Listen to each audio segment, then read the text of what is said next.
Everybody, Megaroller31 here for FSIDFS. Welcome to the Xfinity Nashville breakdown. Sorry we didn't do a truck video. It's just very impossible to do. There's such a short window between practice and qualifying.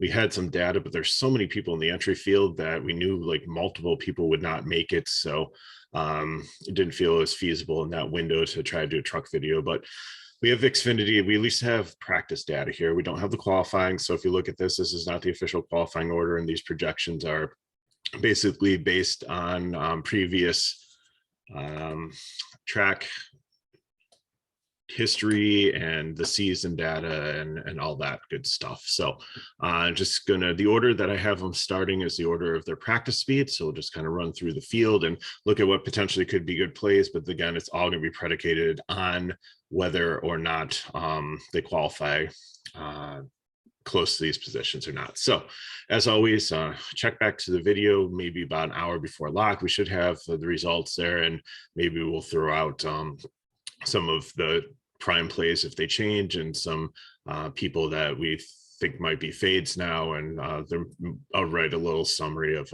stuff for you just to try to help you out. So in appreciation for you coming and watching this. But Sheldon Creed was the fastest in practice. He didn't run in Nashville last year. He probably ran in the truck series. So but for Dover and Phoenix, which are very similar tracks, Nashville is a mile and a third. It's like 1.33 mile track, so it's not exactly a mile and a half. It's a little bit longer than a like mile short track, so it's kind of somewhere in between, kind of unique, but most similar to Dover. But just the way that they like fan out at restarts and stuff, and are like 3 or 4 wide, remind me of Phoenix a lot, so I use that as a comparison track also. So for Creed, I think he's going to be a cash play. 79 is not a bad price. If he does get the pole, I'd probably be out there and lead early. I think my first prime play is going to be AJ Allmendinger.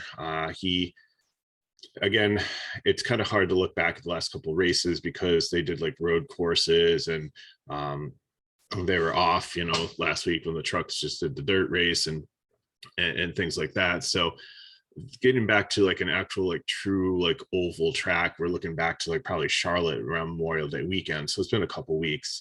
So Allmendinger is definitely good at like road courses and short tracks. It's a little bit longer than that, but just looking last year, he had an 8.8 average running position. He was really good at Dover and Phoenix. He was second fastest in practice here. The Cully cars have been definitely a step behind. Junior Motorsports have definitely been like the head of the class this year. And then Gibbs next in line. Cully definitely has fallen back to third, where they were kind of like up there last year a little bit more. I think it might be because they have the Cup program now. They're spreading themselves a little bit thin. But anyways, AJ's a great experienced driver, and I think that if he ends up close to the top here, he's probably a prime play to get out and lead some early laps. There's only 188 laps in this, so it's not like a short track where you have 300 or 400 laps to get a lot of dominating points, but I think it's enough to, if there's only a couple people leading laps here, getting fast laps, that you're going to want to try to capitalize on those. Noah Gragson is another great play here. Again, all depends where he qualifies. If he qualifies first or second, then he'd probably get the prime tag over AJ, where you're looking for somebody that wants to get out there and lead. Last year in Nashville was not a great race for him. He was average a top 10 running position, but in Phoenix, he was really, really good earlier this year. And just overall, my model likes him to finish second here. So I think definitely in consideration. Daniel Hemrick has 4th fastest in practice. Again, these Cully cars, they look better here, but maybe they're just set up for practice, short run for qualifying. We'll have to see what happens there. Not sure about like long run speed for them. So, and Cully really just hasn't had that like long run speed. So I think he's more of a GPP play here. Yes, he won Phoenix last year and won the title. He was definitely top 7 in running position for each of the races that correspond here, and as the 3rd best composite average. But I just it all depends on his starting position. Like if he blows qualifying like any of these guys, it would be a great play. But if he starts up in the top 5, I don't know if 84 is not a bad price, but I don't know if he'll get up there and lead laps. JJ Yaley, huge surprise here in the 13 MBM car. It's usually little bit better than some of the things he usually drives, but he's got a lot of Cup experience, a lot of Xfinity experience. So 56 was fast here. If he blows it and qualifies, like he spins out or something, and he shows the speed in practice, and he's definitely somebody that you're probably going to want to lock in as a value play. But if he starts like anywhere up in the top 15, I think he's a little bit dangerous. I mean, if it's 10 to 15, potentially you could probably play him in a GPP. His salary is not that bad, and he's kind of like Jesse Little, who usually qualifies somewhere in like the top 20, and usually he's able to hold his position throughout the rest of the race. Kyle Weatherman, same thing, kind of shocking here. This Jesse Wino car has really not been fast, has failed to qualify a lot of races. So I think that if you look at this car here, it might be the 66. I'll have to check on that for Jesse. He is, no, it's just 34. So maybe it's not the Jesse Inouye, but anyways, again, I think it's same thing as JJ Yaley. If either one of them are starting in the top 10, even though they're kind of fast here, you could probably play them in a GPP, but I think it's dangerous that they could kind of fall down a little bit and lose you a lot of place differential points. But if they're showing the speed in practice, again, it could have just been set up for short bursts and not for like long run speed, which is fine. But just the way the restarts are here and this track, that it shows that there's probably going to be a lot, and how wide the track is and how people are trying to force the issue going 3 or 4 wide, especially towards the end of the race, could lead to more restarts, could actually, be beneficial to them, being able to stay up and not lose too many place differential points. But the same thing, if either one of them kind of spin out and end up in a place where they are qualified really, really low and they're showing the speed in practice, and they're definitely somebody that you want to consider in cash. Ty Gibbs, again, been really, really good. The Gibbs cars just haven't, he's taken a kind of a step back this year, and I don't think that he's done anything differently. I just think that it's a fact that some of these other drivers have just gotten better this year, and that the field is like really, really strong versus like what he was kind of running through last year. Even with the addition of some of these like truck drivers that were really good in their discipline stuff, I think that kind of really, really helps out there, makes it more competitive. But Gibbs, again, I always worry about him mixing it up, especially like we saw a lot of like rubbing and guys spinning each other out here, that somebody puts him in the wall. So at 11.3, I think you can play him in cash. 7th fastest here, really good at Dover. Phoenix was not as good, but I think that, he's definitely playable, but I think he's more of a GPP play for me. Trevor Bayne, I'm going to put as the prime play here. He is a very good driver. He's in the All-Star 18 car here. It's got a really good pit crew and everything. And I think, 6th overall in Phoenix. He was 8th overall in speed here at 9,700. It's a decent price to be able to pair with like Gragson or Allmendinger or Gibbs if you go that route, or Allgaier, like one of these like 10K guys. It really helps you out there. So I think that he's probably my second prime guy here, no matter where he starts, just because of his experience and the car. I think he can get some place differential if he's not up in the top, and I think he's somebody that can get out and lead laps also. Allgaier, same thing here. A little bit disappointing practice in 9, but he just, if you look at all the different tracks recently, Nashville last year, he was really fast. Dover, he had one of the fastest cars out there besides Josh Berry. Phoenix, he was decent too. So I think also he's someone to strongly consider, depending on like where he and Gragson qualify. Between Gragson and Allmendinger, I think I'm going to try to have maybe 2 or 3 of them with Bayne and then fill in with value. I think that's where I'm going to go. But again, we have to wait to see how things really pan out here. Ryan Preece is probably going to be very, very popular. Now, he did run well here in Charlotte in this car, and the 5.8 average running position was actually the Nashville truck race. He won. He did really well last night in it also. So I think that the BJ McLeod card, this is the best one, but that still kind of concerns me here. So I think he's a very strong play, but I think just the equipment kind of scares me a little bit here. And it's a much stronger field here in Xfinity than it was in the truck race. So and he had like probably a really good solid truck in there, almost like Trevor Bayne has here in Xfinity, and that's not so much in this car here. So I'd say proceed with caution. I think he's still cash relevant, but I don't think he's an absolute lock here unless he like gets the pole and looks really good in qualifying. Sam Mayer had a string of top fives, I believe, before we went to all the crazy different road tracks and configurations. So I think he's a GPP depending on where he qualifies. I think he showed decent speed in practice. Struggled a bit at Phoenix, was good at Dover, didn't run here last year. So I think he's someone to keep your eye on, but I think he's more of a GPP play. He's just kind of priced in no man's land. Tyler Reddick struggled at Nashville last year, but he's in this 48 car, the big machine racing. It's a decent car. It's not as good as, Bane's car, but it's not as bad as Priest's car. But this is a cup guy that likes to get out and try to get experience in these other types of races, whether it be trucks or Xfinity, and it's more than just practice for him. He's out here to win this race. He's not going for stage points, so that actually helps like people like Reddick and Priest and Bayne. They can get off cycle, they can take some chances, do some things, stay out longer, pit before the end of a stage to get track position. So I think that always bodes well for them. So he's definitely a decent cash play here.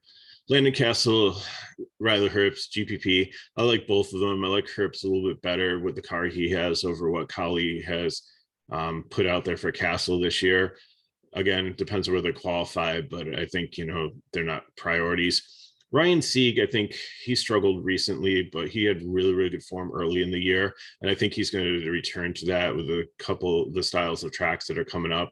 9th average position in Phoenix, 14th. So if he qualifies within the top anywhere from 15 to 20, I think he's a really good play. 10 to 15, I think maybe more of a GPP. If he qualifies in the top 10, I'm a little bit hesitant on him for that.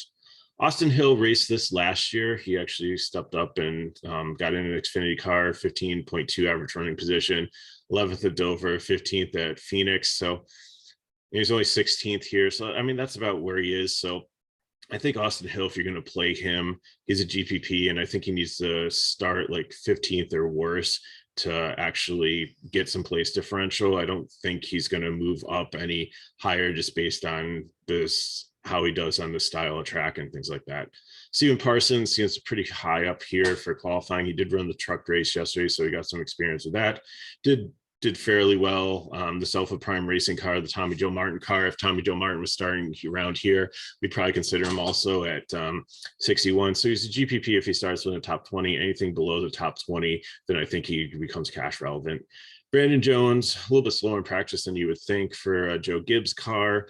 Really good numbers in these type of tracks. So I think if he does qualify down here, the only reason I would he's GPP for me is he's the same as Chandler Smith and Kyle Busch. I keep on saying over and over and over again, they are like boom or bust plays, and there's no floor, so I can't play him in cash. But in GPP, he's always one of the first ones in my lineup. I usually start my lineup usually with Ty Gibbs and Brandon Jones in every single GPP lineup, and then build from there, just because they are so boom or bust and they don't have the floor for cash. Parker Retzlaff, he actually has run really well in these types of tracks. He's in a Ryan Sieg car again here, the 28. These cars have been fast and decent. 59 is a great price. If he starts even here or lower, I think he's a good cash play. He's got a decent floor for him. Josh Berry dominated Dover. He looked good at Nashville and Phoenix. Top 10 overall average running position. 11K is a little steep for him here. I'm just mildly concerned with his 20th and in practice. We'll have to see how he qualifies. If he qualifies up in the top 5, definitely that boosts him. But then again, I think, he'll have place differential also. So I think he goes into the mix with like Reddick and Allgaier and Grayson and Allmendinger. It's going to be some tough choices here. It might be something where you have to play multiple cash lineups, just take your core value guys and then just rotate in these 10K guys based on how they qualify. But then again, you just got to look at, where they qualify in the top 10. And if they're all clumped up there together, all these 10, 11K guys, then I think you just want to pick who's ever like first or second, just because of clean air there, whoever you think can get out and lead the race first, because they'll probably pull away as the other guys battle. And then, maybe later on, one of these other guys will take over, but really only had a couple of guys really leading the race in the truck race yesterday, between Zane Smith and Ryan Preece. So I think, we might see similar to that here today, maybe a third guy into the mix. Rhinos, Lab, Alfredo, Earnhardt, I think are all GPP plays. They'll probably qualify around this range. Alfredo and Earnhardt, they were horrible at Phoenix. So Earnhardt's in a Sam Hunt car, which is a decent car here. Alfredo, this R Motorsports car, he's struggling, had a couple flash of bonus. LeBay is more of a road course guy, and Ellis, the Alpha Prime car, is good, but he really hasn't done much with it. Dylan Bassett is probably the surprise in looking through the data. Dover last year, he had a 14th average running position. Phoenix, he had an 18th average running position. Even though he was like 25th here, I think at 4,700, I think he's somebody that can get up into the top 20. He runs clean races. It's a family-owned car. So think of like the respect that we have for like Clement and that we have for Brandon Brown with their team ones. This is much different like than Jordan Anderson driving the Jordan Anderson car, or when Inu was trying to drive his car. I think that he's definitely someone that I'm going to keep my eye on, and I think is a sleeper. Josh Williams, GPP. I don't know if he'll qualify. Like, he's really struggled here. He looked decent in practice with 26th average running position. Horrible at Phoenix. Wasn't bad in Nashville last year, but he was in a different ride then, so that's really not comparable. Dover, 28th. So there's a little bit of hope there. Probably GPP only, maybe a fade. Jeb Burton, I think, is a cash play if he does qualify all the way down here. He's had solid top 15 numbers here. If he qualifies outside the top 15, then I think there's some place differential there for you. He's not going to get up there and lead laps. He's not a threat to win the race, but at 6,600, his price has fallen way down. I think he's somebody to consider. Brett Moffitt, the car's a little bit better than Burton's here. So again, if he qualifies in this range, but again, his numbers are even worse. So he's like probably about 20th place driver. So if he starts anywhere 20th on back, then there's a little bit of place differential there in the 6K range if that's what you need. Kyle Sieg's pretty cheap here. He was really bad at Phoenix. He hasn't raced in a while, but he's back in the 38, which is one of the better cars next to his brother's car, the 39. So definitely in consideration depending on where he starts. 29th. So he might be one of the last ones in this race. He might start like dead last and have nowhere to go but up. So that's a good thing for him. And I think, he can definitely move up like 5 or 10 spots if that's the case. Myatt Snyder, 7,400. Jordan Anderson, 30th. A little bit pricey to pay unless he's starting like dead last or something. So probably off on him. Ryan Vargas, same thing. Threat potentially not to qualify in this JD Motorsports car, but GPP if he is down here because there'll be a little bit of place differential. Joe Graff Jr. is too volatile. He crashes all the time. Not going to play him. BJ McLeod, he's in a green light car and not his normal car here. So this car is better than what McLeod has. McLeod just tends to be like a conservative slow driver, just kind of there for the paycheck and just for like, the joy of driving in a race, and not really has the eye of the tiger or anything competitive. So all depends on where he starts. If he starts dead last, I think the quality of this car is a lot better. So I don't think he's gonna be a start and park, and I think he's not going to be attrition and like end up having like mechanical failure. So I think he's safer, but I think it's going to fade him because I don't know if he's even going to make qualify into this race, because you've got 41 cars here going for 36 spots, so 5 of them aren't going to make it. So my guess is potentially Graff and McLeod are not going to make it. Graff is just a fade. Graff will probably get in, but he'll probably be out fast. Clements and Brown didn't really look fast in practice, but they've got enough points that they'll definitely be in this race. Again, they're GPP. They go in the same as like Brett Moffitt and Jeb Burton. You just got to see where they qualify. If they're way down here, they got potential for some place differential if you need somebody in the 6K range. Emmerling, Safade, I don't think he'll make it in this car.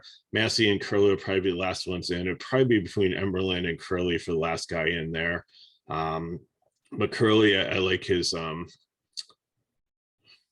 average runs better than anything Emerlin's done. And then finally, Brandon Poole, Matt Mills, and Natalie Decker, I highly doubt based on their points and how these cars and how they drive and their practice speeds that they make it into qualifying. So again, a lot of speculation here. I think, again, we have to wait to see qualifying. That's going to happen this morning. The race is until middle of the afternoon. So check back about an hour before lock. I'll throw some final thoughts in there for you.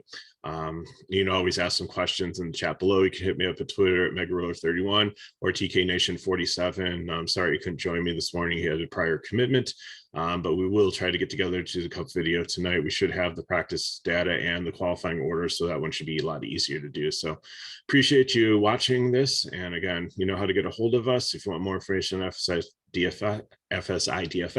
check out the description of the video. It's all there. If these videos do help you, just help us continue to make them, just please give it a like, subscribe to our channel. We've just grown so much over the last couple of years. It's so cool to see us over 3,500 members now and continuing to grow. So thank you so much for that. Thank you for continuing to come back and watch. Really appreciate it. It helps motivate us to continue to do this for you. So, and, you know, share with your friends too. So thanks again. Good luck in your contests, and we will see you hopefully for the Cup video tonight. Have a good weekend.